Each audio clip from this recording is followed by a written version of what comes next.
cell disease. What is sickle cell disease? It is an inherited blood disorder, and affects approximately 100,000 Americans. That's like 1 in every 365 Blacks or African Americans. Um, and actually, sickle cell actually is from two parents with a trait that come together and have a child with sickle cell disease. Yeah, and I know people always ask about that. Well, how exactly does it work? And so I use myself and my family pretty much as an example. So my parent had 4 children together, and so basically they both had the trait. And with every pregnancy, there was pretty much a 25% chance that the child would have sickle cell disease, and that's pretty much how it worked out. My older brother ended up with sickle cell disease. My twin sister and I have sickle cell trait, and then my baby brother who passed away, he was fine. He did not have the trait or the disease, and so that's how it pretty much affected my immediate family. And so, as she said, and as we always try to stress to people, it's not something you can catch, from somebody else, because sometimes people are misinformed about that. It's not something you can catch. I tell people it's inherited, very much so like eye color is, Right. is inherited, so there's nothing to worry about in regards to that. How common sickle cell disease is, we know that millions of people around the world actually have sickle cell disease. And Mhm. as you mentioned, here in America, about 100,000 Americans have sickle cell disease, but it's not given as much attention. And that's why having conversations like this one is so vital, so important. And that's why we're so glad that you all have joined us today. So, you mentioned that you found out at 2 years old that you had sickle cell disease. Do Mhm. you know what that experience was like for your loved ones, your parents? What was that like? Did they share any stories with you Yeah. about the experience? Yeah, I know my mom said when when they first found out I had sickle cell anemia, it was because I would be crying like nonstop and nothing they could do would, help me. And so that's when they started taking me to the doctor and did all the testing and stuff. And that's when they realized I have sickle cell disease. And they really didn't know how severe it was until I was about 8 years old. Um, Somehow I got really, really sick and my hemoglobin dropped extremely low. I think it may have been like a 4.8. I ended up in the hospital for I think maybe 2 weeks, and it was like I needed blood, but it took them at least 24 to 48 hours to actually receive my blood type. And so I laid there, I think, I know 2 days just sleeping nonstop. And so by the third day, the doctors came in and said, well, we can't get some blood soon.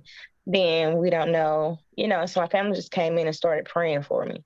Um, and I actually received some blood and I started feeling better instantly. It was like like a magic potion. Like I just started feeling better instantly. And so that was the very first real sickle cell crisis I've actually had that I can remember. And so when you think about the crisis that you have or have experienced, are there triggers or certain things that you feel may bring one on, that you try to avoid, different settings or things of that nature? Yeah. So stress plays a major factor in it. Really in catching any type of infection, whether it's a cold or anything. So a common cold for someone that's perfectly healthy is very serious for someone like myself with sickle cell anemia, because we can pick up on all these different types of bacteria, and they can also trigger a sickle cell crisis over doing things. You know, Mm, yeah. yeah, things that are so simple, really takes a toll on someone with sickle cell anemia. Yeah, and I know oftentimes we hear about just even a shift or change in the temperature Mm-hmm. can cause a crisis for many sickle cell warriors as well. And I think you said it so perfectly, as in a lot of simple things that many people who obviously don't have sickle cell may not even have to think about.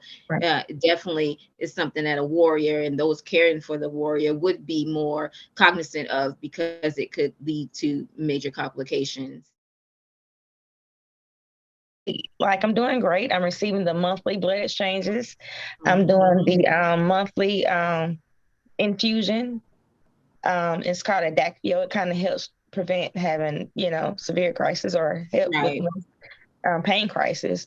And something that people don't know or don't understand. A lot of people that, especially like someone like myself, that have had some form of organ damage, it's not about are you in pain today? It's right, how much pain are you in today? Because right. it's a constant battle. As time progresses, as you get older, and like I said, with like organ damage and you know and it can be hard. Sometimes we plan stuff, we want to do stuff, and then it's like, boom, we're not able to because it's changing the weather, the stress level, anything that can trigger it. And even though you can't see it, Mhm. like the pain is real. Sometimes, you can treat it on your own, and sometimes you have to go to the ER. And it's just funny because I talk to other warriors, and we all say the same thing. It's like, you try to fight it so you don't have to go to the ER, because Right, the first right. thing they're gonna say is, "Hey, well, we're gonna have to keep you overnight for observation," but overnight turns into a weeks at a time. Like, Exactly, I got exactly. things to do. Right. I got stuff to do. I don't have time to be doing this. So you just have to keep fighting. You have to keep fighting. Like I said, by the grace of God, like I've just been blessed. The monthly blood exchanges have really made a difference for myself. Mhm. Along with the great support system I have from my church members, my pastor and his wife, the Biological Children's Charity Cancer Institute, Mhm. the LD Barksdale Foundation, my nonprofit, Sickle Cell Lights of Hope, like, and of course, my daughter Jalea, like I've just been blessed all the way around. And it gives me a reason to continue to fight, continue to spread awareness, and just keep pushing. I'm so just thrilled of how well you are doing, and I know that you're going to continue to do well. And so let's talk though. Let's go back to COVID. Because I know when COVID came out, we were all like, "Wait a minute, what is going on in the first place?" Even Mm-hmm, healthy people, right? So mm-hmm. what was your experience like? You're someone who is living with sickle cell anemia. What was that process like for you? Did you have to go to the hospital? Were you afraid to go to the hospital? What was it like for you during that time? Okay, so let me say this. So I have sickle cell anemia genotype SS, which is one of Mm-hmm. the more severe forms of It sickle cell is. anemia. Mm-hmm. So during COVID, it was like, okay, everything got to shut down. Like everything has to stop, and we got to have this bubble. But I have a daughter; she's in elementary school, so we can't leave the house because I Right. can't afford. I can't afford nothing. Right. Nothing whatsoever. This can't. No, this can't do it. Right. God No, arrest me. Hey, we can't do this right here. But and so it was crazy, and I'm still trying to process like what really happened. right. What really happened? And you sure it's okay now? You sure it's safe to go out there now? Right. So it was hard. And not only that, it was definitely a drop in the blood supply at that time as Yes. well. And that Right. was hard. Like I said, I was receiving blood exchanges every 3 to 4 weeks, and that turned into every 6 to 8 weeks Mm-hmm. because of the lack of blood supply. And that's what I want people to understand as well. Like myself, that advocates often, I've had those same experiences.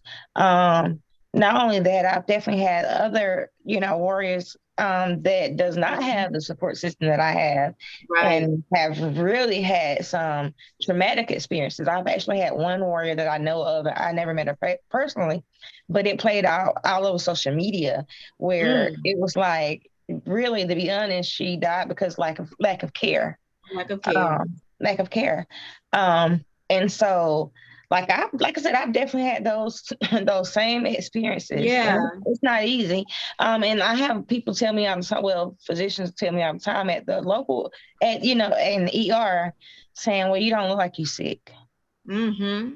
I didn't know, Right. you look a certain way. If I'm not crying, kicking, hollering, screaming, then Right. I'm not sick because I don't Right. look sick. But that does not mean, oh, well, your numbers look like this. Okay, but my body is saying this. Exactly. It's hard for myself as well. And that's why it's very important for me to use my voice as often as possible. Yeah. So I've actually had, organ damage. And actually, I was in the hospital a few weeks ago because I woke up one day and just couldn't walk. Mm.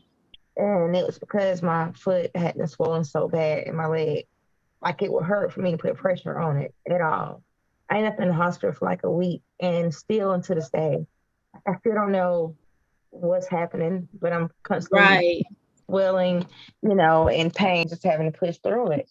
Uh, but and I've had other organ damage as well.